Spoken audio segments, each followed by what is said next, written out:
Hi, my name is Lizaret Niznievich. I'm an early childhood professional. I work with kids and their parents and families to help their children be their best self. And today I want to recap on our wonderful 3-part series with Dominican writers about the importance of reading, how to help our children become readers, and how to tie reading beyond reading. So, what did we learn? Well, let's start with the beginning. Infants. Remember that we're learning since the moment we are born. Babies love your expression and the sound of your voice. They learn from that about language, about how the world around them works, about how you feel about them, and about their place in the world.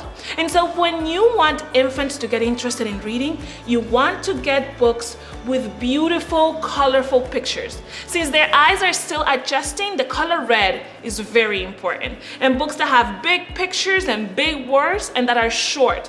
You want one page with lots of colors and maybe 1 or 2 words. This is a bilingual book, so it's very good because you have both languages here. Then when your child gets a little older, you want books that are interactive. And remember, you always want a good material so your child can interact with the book. The book can not only be a tool on your hands, you need to be able to share it so they can feel it. They interact with the world by putting things in their mouth and touching them, not just by listening. Books that they can see themselves and you in them. It's important that they know there is a place for them in the world.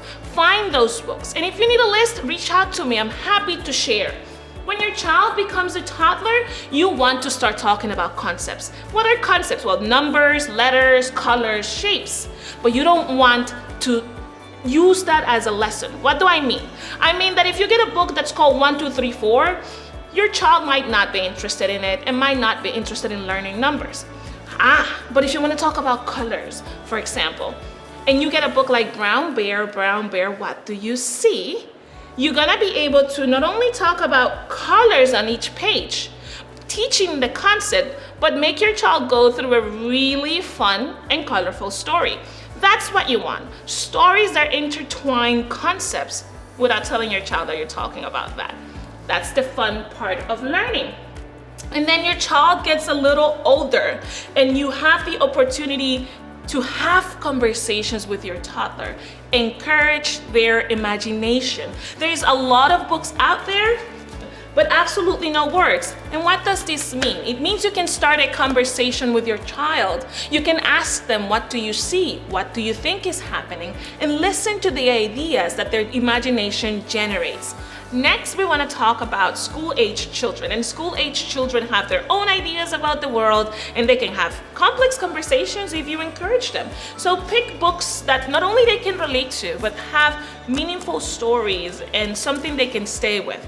I like Drawn Together, as I've mentioned in my workshop, because it talks about an immigrant grandpa and his grandson, and they don't speak the same language. Many of us can relate. And they find a way to connect by drawing. So this is not only a book you can read and have fun, but have a really meaningful conversation with your child about. Another great book for school-age children, it's Life Doesn't Frighten Me, because it's a book with illustrations that can help you talk about anger issues. Many children draw their emotions, and when they see drawings like this, they might be able to talk with you about how they feel. So that if this is something you are dealing with, this is a great recommendation.